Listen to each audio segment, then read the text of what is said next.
What in the hell's diversity? Well, I could be wrong, but I believe diversity is an old wooden ship that was used during the Civil War era. Ron, I would be surprised if the affiliates were concerned about the lack of an old wooden ship, but nice try.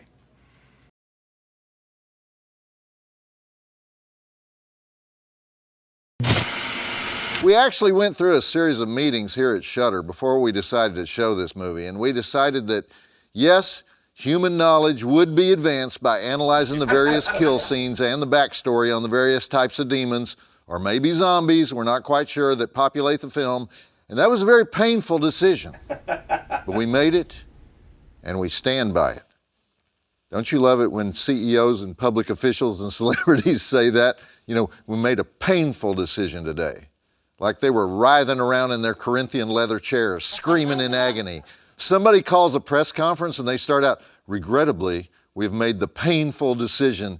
You may be shocked to learn it's not the guy getting fired who's in pain, it's the guy who fired him. He's in pain. It's not the 1,000 workers being laid off who are experiencing discomfort. We should focus on that guy who's laying him off. He's in pain. It's not the family members of the missing person who are in unbearable agony. It's that police official calling off the search. See, all of our assumptions about how pain works are apparently wrong. You know, it's an adult version of the old, this is gonna hurt me more than it hurts you, which is what your daddy says before he wails the crap out of you.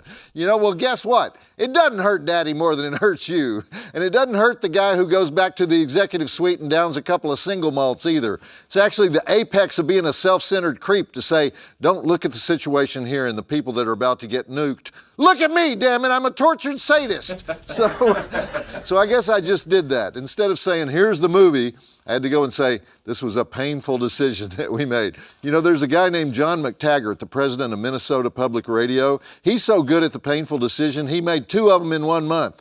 The first one was he fired Garrison Keillor, a painful decision, he said, one that we did not make lightly. And then when Garrison was not sufficiently remorseful, he held a press conference to make yet another painful decision to release the details of his investigation into Garrison's conduct. This was a guy experiencing so much pain on our behalf, he had to kill the guy twice. And remember James Comey? He made that painful decision to reopen the Hillary Clinton email investigation 11 days before the election.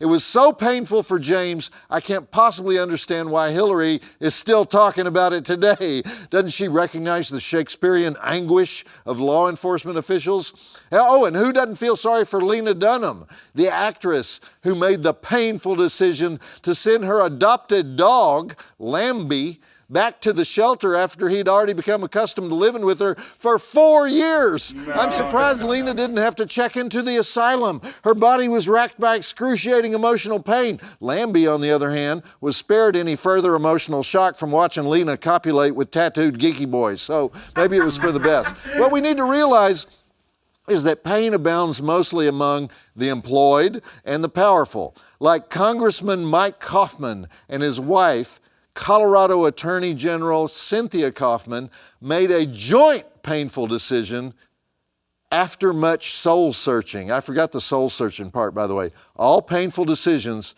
are accompanied by soul searching. So the Kaufmans searched their souls and decided on a divorce after 12 years of marriage. Now, if you're going to announce a painful decision, especially one that would normally remain private, you should probably go ahead and give details. You know, why was it painful? Did Mike leave the toilet seat up? Did Cynthia have a one-night stand with a beefcake stripper from the Thunder Down Under all-male review? If you want us to empathize with your pain, come on, let's go, give it up, spill. In fact, if we ever establish rules for painful decisions, can we just get rid of the end of relationship press conference? I know it was a painful decision to throw all his stuff out on the street. We could probably go on Facebook on any given day and find 17 million painful decisions involving 2 people who decide eternal love has turned into blotchy mascara and scenes where you say, I never liked your mother either.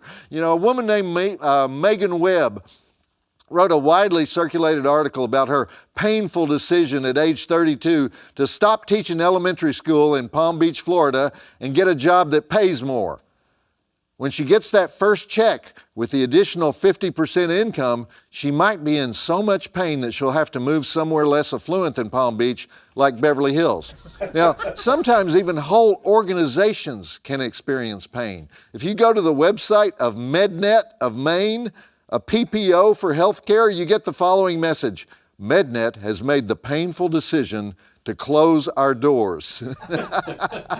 All the people who can no longer afford to go to the doctor are presumably sending wreaths and letters of condolence to MedNet headquarters. Superstar entertainers probably make more painful decisions than any other single group. Toni Braxton, she made the painful decision to break away from her sisters and go solo. Lionel Richie, he made the painful decision to leave the Commodores. Every time a musician switches labels or an actor changes managers, the decision is so damn painful that all the people who are thrown out of work because the star went somewhere else are no doubt ashamed of being alive, since their devotion to that person's career resulted in so much agony. The same thing with sports teams, too. They're always making painful decisions to get rid of this player or that player. The New York Giants made the painful decision to cut Victor Cruz.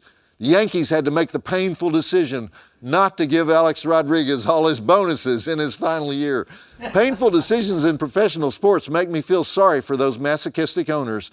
They bought those teams apparently not knowing that the average career of a basketball player is 5.5 years, and the average for that's for a baseball player, and the average for a basketball player is 4.8 years, and the average for an NFL football player is a mere 3.3 years. So that results in such a revolving door of painful decisions that most of those billionaire franchise owners end up in pain management programs at the Mayo Clinic. You know what, though?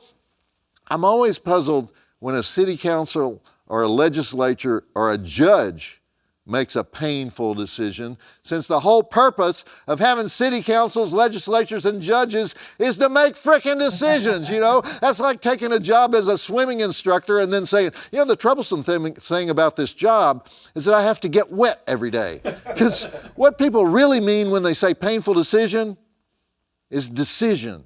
You know, the unpainful decisions are not decisions. You know, we don't care about your pain because it's not pain. I'm surprised I have to explain these things.